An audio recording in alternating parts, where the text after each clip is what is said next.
Good morning. Good morning.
Hey, Jenny.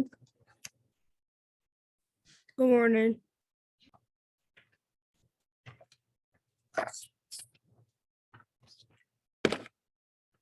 No.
Where is everybody?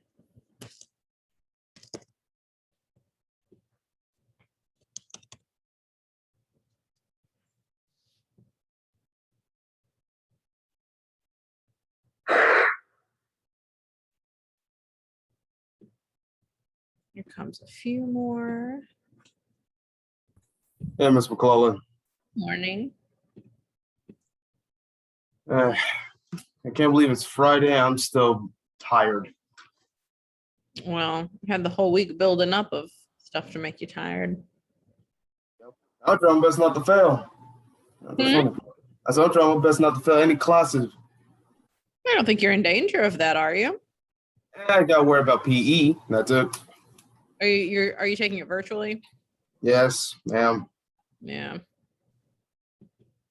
Yeah. And what makes today more tiring, I keep having weird dreams. Uh-oh. Weirdest one I had is one I saw all of me die. But the messed up part is they all die with smiles. Which I don't know. Concerning. Yeah. And all of them kept saying the same thing. This is a good death. Which I need to know what the heck's a good death. I don't know. I know some things that are not good deaths, but Other than that, doing good. After school's over, I'm gonna go watch Invasion of Body Snatchers. Okay, that's a good one. It's a cult classic. I told my brother that. He said, why would I watch a movie that have a cult in its name? I look at him like a dang fool. What? My brother don't like horror movies. Okay. What I told him is a cult classic. He said, why the heck I would watch anything with the word cult in it? Oh my God, it's not like that. I told him that. He didn't believe me. A cult classic doesn't mean that a cult watches it. That's silly. That's my life. All right, we're missing Victoria and we're missing Randall. I'm working today. I'm working today. Okay. So at 4:30, I will be at work. Nice.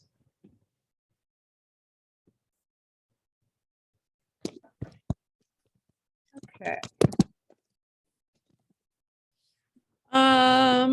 All right, so let's go ahead and get started with our first thing, which is already published on Canvas. Let me get to your class. I posted a few things this morning, but the one that we are looking at first is Discovering Voice Exercise 4. I actually don't even know if it's exercise 4. I just put a random number. No, I think it's 5. Is it? That doesn't make sense. 1, 2, 3, 4. I don't know. I have to go back and figure that out. Anyway, we kind of talked about what this would look like yesterday. We looked at the sentence, the little pink fish swam upstream and died. And we talked about what made it sad or not sad. And mostly it wasn't sad. Even though it's talking about something dying, the language it's using doesn't make it sound sad. So what you guys are doing today, first thing, is here on Canvas, write a sad version of the sentence, the little pink fishes swam upstream and died. What did you do to make it sad? In other words, what conscious choices did you make? And like I said yesterday, you don't have to stick to like that number of words. You can expand it. If you can make it shorter and still make it sad, you can do that too. It's kind of up to you. The meaning needs to be the same, but the words don't necessarily need to be the same. I'm probably going to give you guys like 10 minutes to work on that. Some of you will probably have it done in like 2 minutes. But then we're going to do some studying for our Beowulf test. So I'm just going to turn off my video and stuff for a few minutes while I let y'all work on that. Also, don't forget, this is the last one of these exercises in this round. So after this one, all of the Discovering Voice exercises that we have done so far will be put into one big grade, and I'll have that on PowerSchool by Monday, if not before.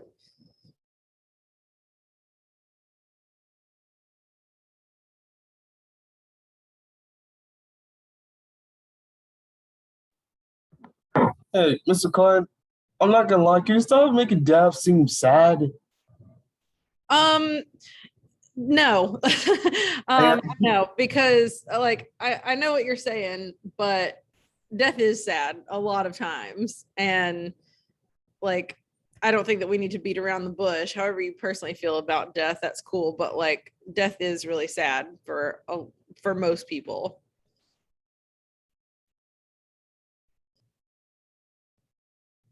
Oh well.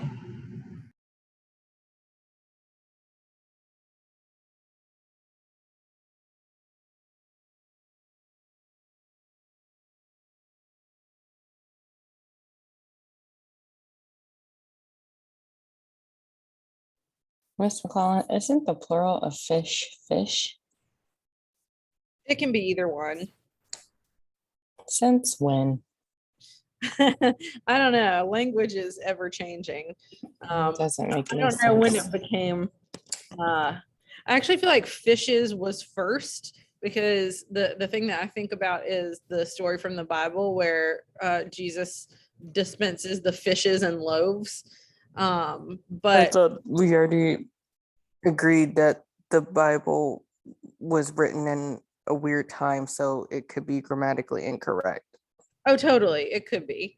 I don't know which. That's a good point. I don't know which one came first, fishes or fish. Kind of the most common plural form of fish is indeed fish. However, under certain circumstances, you can use fishes as the plural form. Oh, well, it says that fish. This is so weird, and like, why would anyone know this? Fish can refer to multiple fish, especially when they're all the same species of fish. Fishes, however, usually refers to multiple species of fish. Since when? Because I was told that just a bunch of fish was called fish. And you say a group of I mean, fish, or it says it's by far the most common, but yeah, everything I'm looking up says they're both. Fish is the correct plural most of the time. Fishes is more like scientific. see, a group, just like my mom said, a group of fishes is a school. A group of fishes is school. So why is it now called fishes?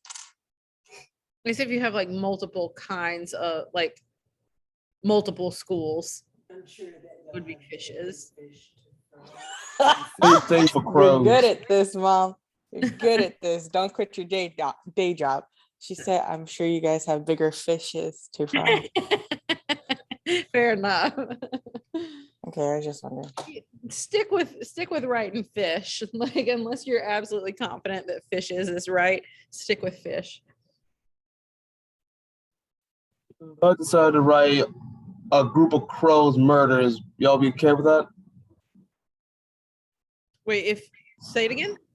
I If thought I I had to write, stay with the fish.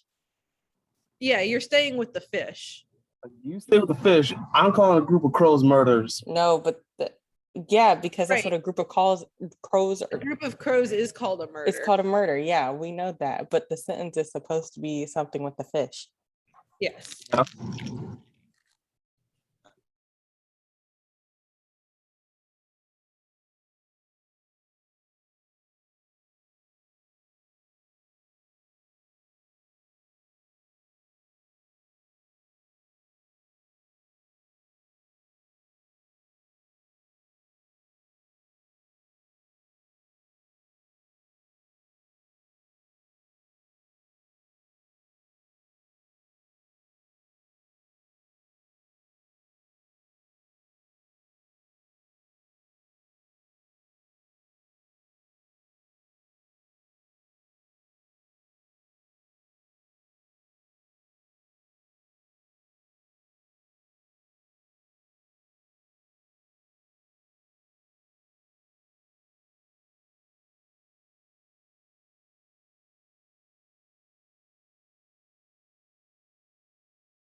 Miss McClellan, can I make this 2 sentences instead of just 1? Yeah, that's fine. Okay, cool. Thank you. I'll give you guys about 2 more minutes.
Okie doke. We're gonna move on. I thought about one more example of fishes, which is, do y'all know that song? Not the Christmas song, Joy to the World, but the Jeremiah Had a Bullfrog, Joy to the World. Y'all know that song?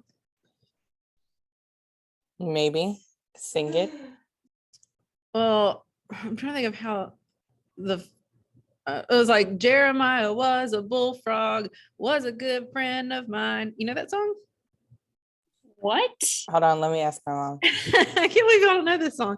And the chorus is, joy to the world, all the boys and girls, joy to the fishes in the deep blue sea. I know that one. I Oh, like that one. Joy for you and me. That yeah. song was on like a Macy's commercial or something. I'm sure it was. It's been in so much stuff. Little known fact, and I don't even know why this is a thing. I met the woman who wrote that song when I was a kid, and she was very old. She was like elderly at the time, and she That's gave me crazy. a little tiny pin in the shape of a bullfrog wearing a hat, and it said "Joy to the World" on it. I still have it somewhere. Still have that pin? Somewhere I have it. Please bring that. I'm sure that it's at my parents' house, but Never mind. I may wind up going to my parents' house this weekend. It sort of depends. So if I can, I'll have a look around for it. It could be anywhere. Yeah, a group of pandas is called an embarrassment. There's so many good group nouns. That's a fun one. Okay, so we are going to study for our Beowulf test next week. And if you'll look at Canvas, I have a link for both a Kahoot and a Quizlet. We're going to do the Kahoot together. You can do the Quizlet on your own if you want to. And after we do the Kahoot, I'm just going to like ask you guys some questions aloud. So let me get this sharing so y'all can see. Jeremiah was a bullfrog. Teach. Was a good friend of mine.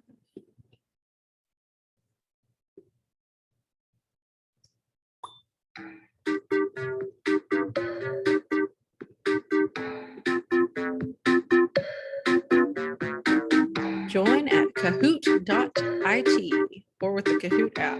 Man, I feel like I should have the Kahoot app and I don't. Sometimes you just want to play a Kahoot.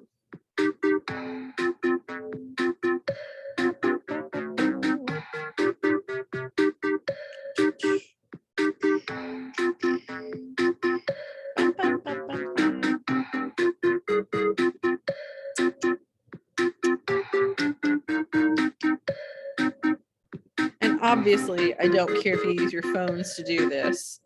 You're not in front of me.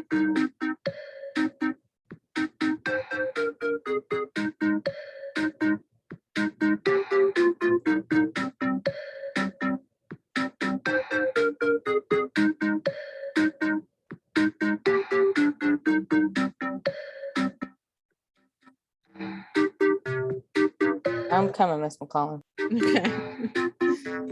Like it's taking everybody a little bit to get in here today.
How have we lost someone?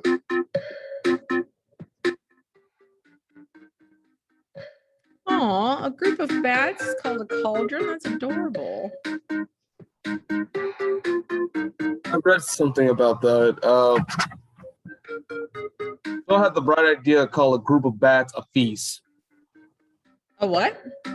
Feast. Feast? Yes, ma'am.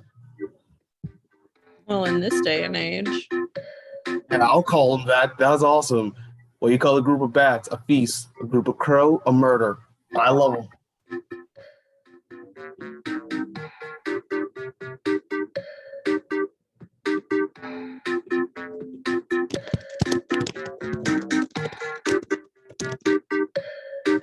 Okay, one more minute and I'm gonna start. And I know not everybody's in, but we've had plenty of time.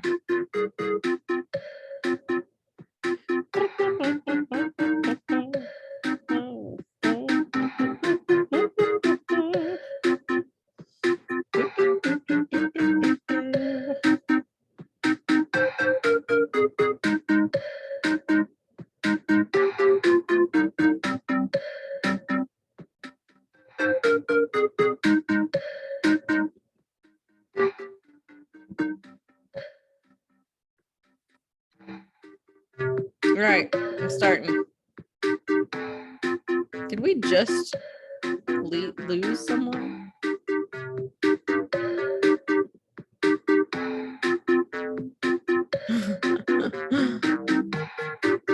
All right. I need to move this little thing.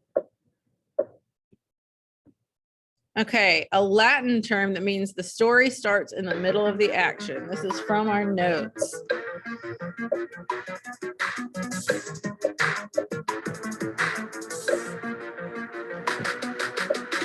If you know anything about Yes, good. I was going to say, if you know anything about root words, this might be easy because it means in the middle, and media, like median, the median number, or the median in the middle of the road. Media means middle. Nice. All right. Literature that passes from one generation to the next through word of mouth is called oral tradition, in media res, epic hero, or weird. Yeah, oral tradition. Tradition. A natural pause or break in the line of poetry, usually in the middle of the line. This was the one that y'all struggled with the most on the Mead Hall boast.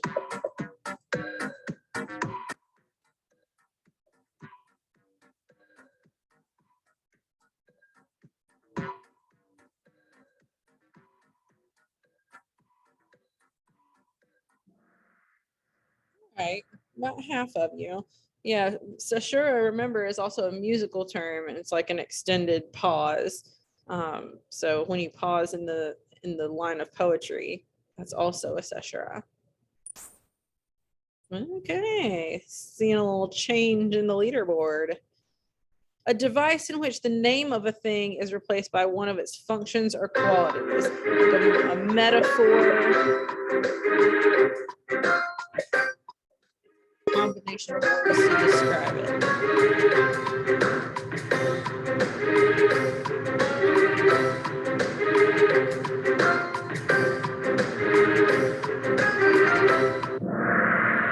Okay. Kenning, yeah, that's the one, like ring giver or battle blade. The name of a thing is being replaced by something that it does or is.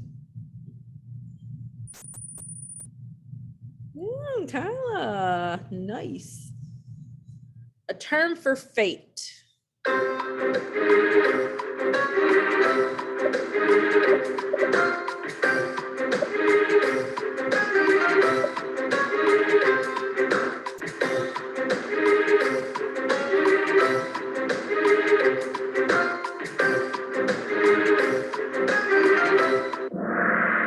Good job.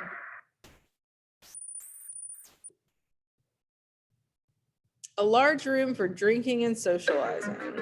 Is that a mead hall, harrot, whorehouse, or wergild?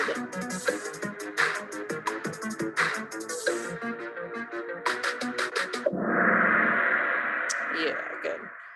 Harrot is the name of the mead hall from Beowulf, but any large room for drinking and socializing can be a mead hall. The Germanic code of loyalty. Is it bro code, comitatus, weird, or geet? Yeah, pretty good. About half of y'all. Yeah, weird we just did. That was another word for fate. And a geet is the people, like Beowulf's people from a particular part of Sweden. Which I might have just given you an answer. Oh, look at that.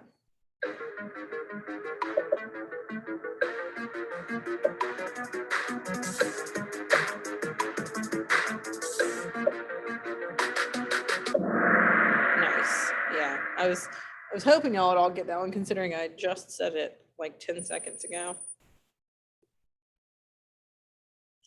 Okay, someone that embodies the cultural ideals.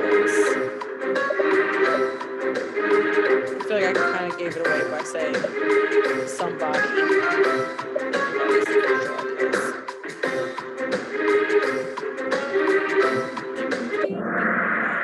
Yeah.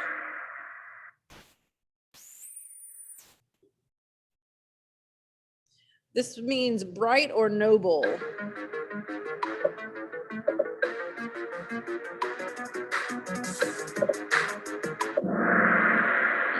Good.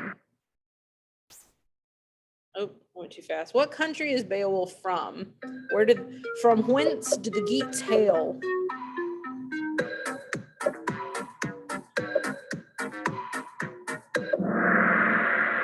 Sweden, yeah. Yeah, he goes to Denmark, by the way, for whoever picked Denmark. That's where Hrothgar's from, and he goes to help them. What helps Beowulf defeat Grendel's mom? Something that he has or finds.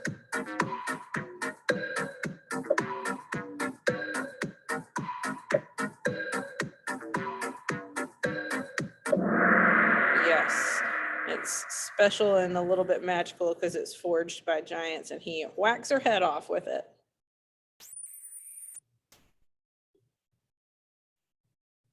Who was the king of the Danes? I also kind of just said this one a second ago.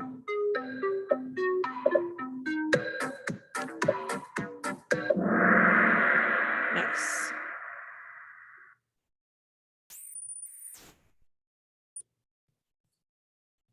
What was the name of Hrothgar's mead hall?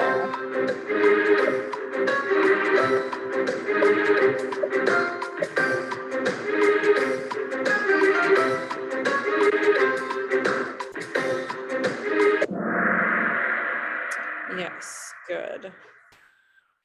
Higlak is Beowulf's dad. Whale Road and Ring Giver are both examples of which of these poetic devices?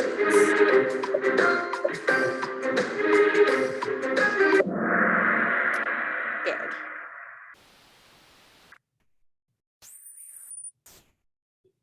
And lastly, which of the following is not true about Beowulf? It's the oldest surviving English poem. It was written in Middle English. We don't know who the actual author was, or it was passed down by oral tradition. Which one is not true?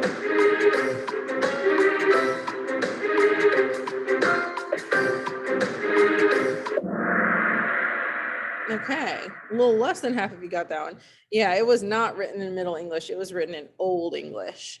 I don't know if y'all remember those videos we watched of the Old English and then Middle English and early modern English, but it becomes a little bit more understandable with each major phase. All right, our podium, third place, AJ. Second place, The Real Gray. And in first place, it is Kyla. Woo, confetti. All right, not too bad.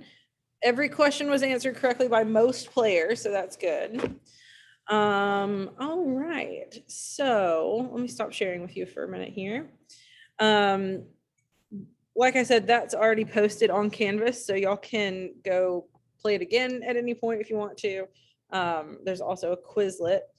However, for a minute here, I'm just going to go through some questions with you guys. Let's see. Just for the record, the first part of the test, the first like 10 questions, actually the first 10 questions and the multiple choice are all like straight from the Kahoot. Which are, and I made the Kahoot straight off of the notes. So if you took good notes, you should be good. And if you keep practicing with the Kahoot, you should be good, at least for the first two sections. So we have 10 matching or like identification, which is all of our like weird Latin words, oral tradition, epic hero, that kind of thing. And then you have some multiple choice, which again is all in the Kahoot. And then you have a few short answers. So I'm just going to go through a few things to review with you guys, and you can either speak up or put answers in the chat. But if you feel like you know, then by all means share with us. First thing is, who was believed to be Grendel's ancestor? Like, who was Grendel descended from? Cain. Cain, yeah, Cain. And why is that significant? Because Cain was like First murderer. Yeah, the first murderer. So since he's descended from the first murderer, like the first person who really exemplified like the worst sin you can do, he's gonna be a villain for sure. What are some things that we know about Grendel's mother? What's she like? Where does she live? What's her deal? Lives in the swamps and she's a she-wolf. She lives in a swamp. She's a she-wolf. Anything else? Son. She lives underwater. Yes, she does. I thought I heard one more person. I said she loves her son. She does love her son. Yeah, she is out for revenge. She is known Still as. don't know the woman's name. She doesn't have a name. It's just Grendel's mother. Yeah. And I believe it said. Let's see. I'm trying to remember. Hang on. I'm gonna look at my notes for a second. Beowulf.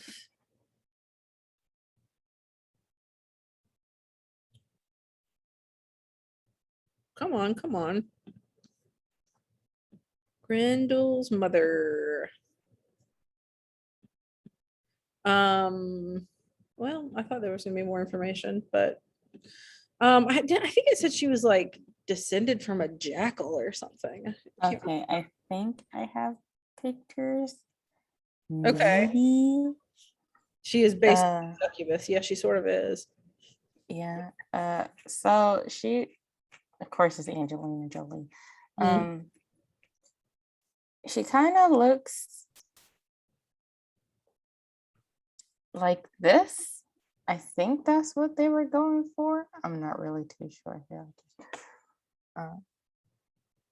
In the movie, and I guess that makes sense now that I look at Angelina Jolie, but that's kind of weird if you really think about It's it. weird that it's Angelina Jolie because obviously they're gonna like make her sort of hot. Yeah. Let's see. Yeah, but that kind of takes the monster side away from her. Yeah, I feel like that picture you sent is good. I feel like that is. I can get behind that idea. I'm not going to lie, Mr. McCullough. If the writer just said no one knew how to pronounce her name or everyone just forgot her name, I'll be okay with that. I will legit be okay. But she doesn't have a name.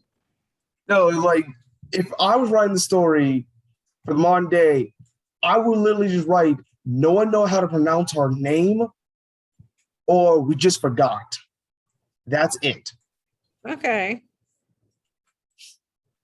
Even though she strictly doesn't have a name, you would tell people that y'all forgot her name. That, or no one know how to pronounce it. But how she doesn't have a name. So how would we pronounce it if she doesn't have No, a I'm name? just giving like a way so we want to say Grendel's mother explain why she doesn't have a name. Because I hate when writers are like, oh, this person's mom, like, does she not have a name? You know what though? Sometimes it's intentional, and I don't know if it's intentional here just because like it's been passed down through oral tradition and we don't even know who originally wrote it. But I know that most of you guys read Of Mice and Men with me, and there was the one female character whose name was just Curly's wife. She didn't have a name, and that was intentional because she was supposed to be like such a throwaway character. Like she wasn't important. She didn't have any like personality or agency of her own. She was just Curly's wife. So that's what they named her. And that was intentional. So I don't know if it was intentional for Grendel's mother. But a lot of times, I mean, more times than just Of Mice and Men for sure, people will be like someone's wife, someone's mother, or whatever, to sort of like downplay them because they're female characters and therefore not as important. Now Grendel's mom is a pretty fearsome beast, so I don't know that that's the case here, but it is a thing that people do in literature. Okay, why could Grendel not like he wreaked havoc all around the place, but the one thing he couldn't touch was Hrothgar's throne? Does anybody remember why? It was protected by God. That's it. Yep, it was protected by God. And since he was evil, he could not approach it. After Beowulf dies, what does he ask his people to do to honor his memory? Write a song about him? It's not write a song. I mean, they probably did, but he wanted something built in his honor. A meat hall? It wasn't a mead hall. Oh goodness, somebody else, please. Like a tomb or something? We're getting closer. Because A he was gravestone?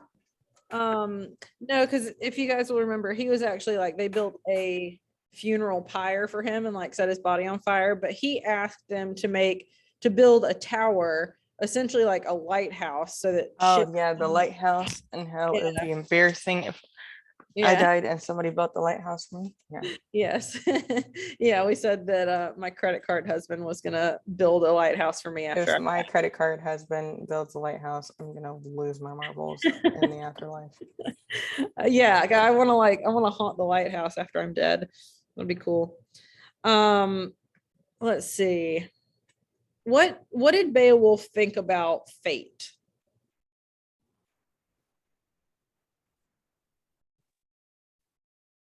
It kind of controlled everything. Like it had the power to delegate whether or not he won or lost.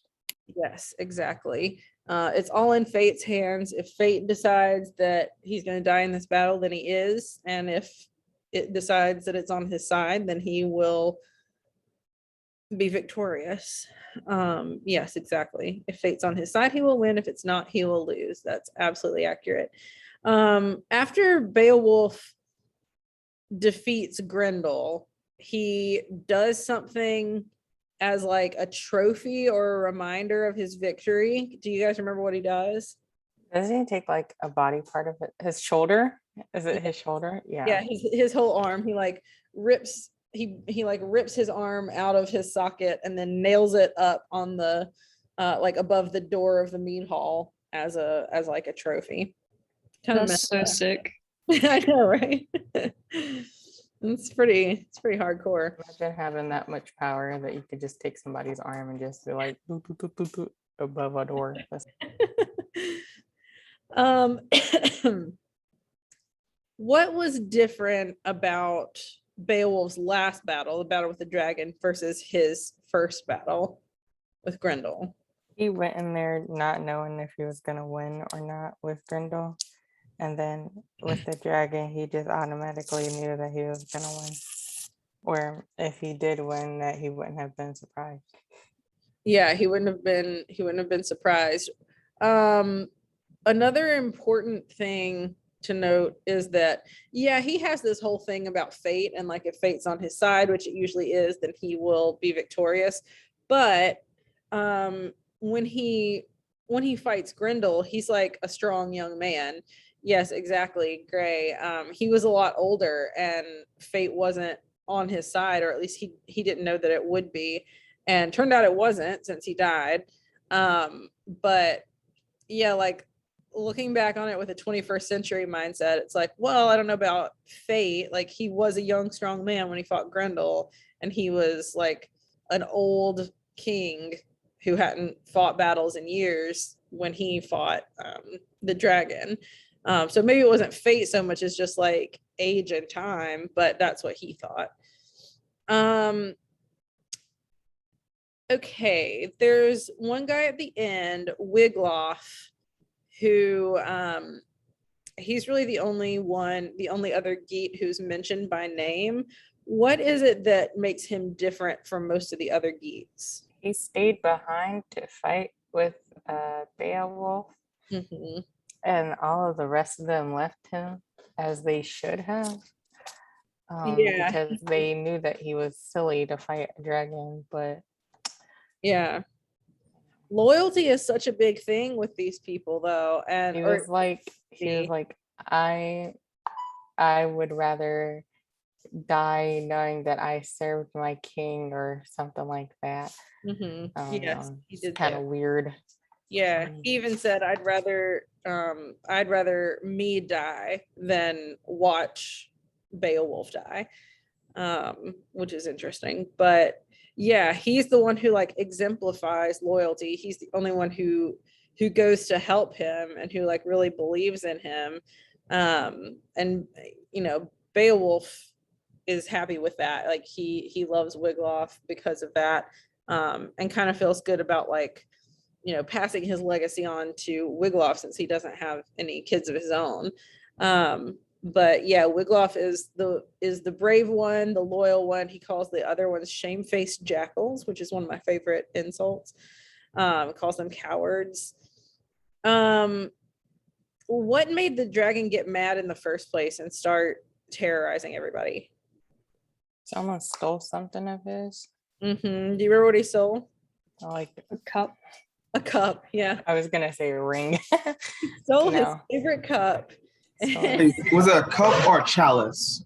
I would think probably like a chalice.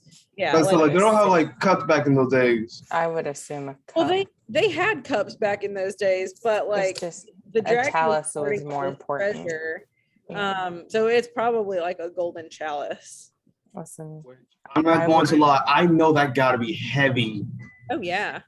I would be mad if somebody stole my chalice too. Right? But I mean, I wouldn't be too upset. They probably took it for a good reason. I don't think I would To like be honest. burn a village. Yeah, I wouldn't like blow up a house or something. Yeah. But I would like smack a few yeah. people around. I you would know just what I mean? like go after the thief who took it. I don't think I would make Yeah. everyone pay. Yeah. Okay, I only have a couple questions left. In the beginning, when Grendel is terrorizing Harrod, the mead hall, why does Beowulf agree to come to Denmark and try to defeat him? It was a For question. I'm sorry. fame? What? Oh, I said for fame. I don't. Yeah, no, you're right. For fame, he is like, I know that I can do this, or I believe I can, because, you know, like we're familiar with his boast at this point. He's like, I've done this, I've fought all these battles, I ran giants off the face of the earth. Like I've got a pretty good record at this point for defeating evil. So I think I can do it, and I'd like to seek some fame. And if I can do this, then I'll get a lot of the glory. Which is fine. That's not a bad thing back then. And I mean, thank God that he did. He saved all those people. Okay, so last question. What are some qualities that Beowulf has that makes him a great king or hero? King and or hero.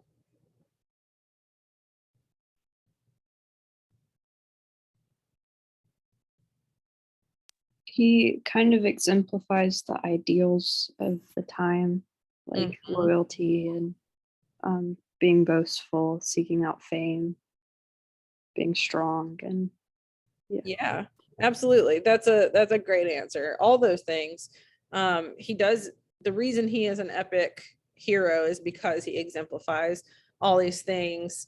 And you know, those are the things that people want to see in a king. If somebody embodies like everything you believe in, you're going to want them to be sort of in charge. So all those things are good qualities that make him a strong hero and also a good king. I mean, it said that he ruled for over 50 years, and it was like peaceful and great. Like the country flourished under King Beowulf. So okay, any questions about the test?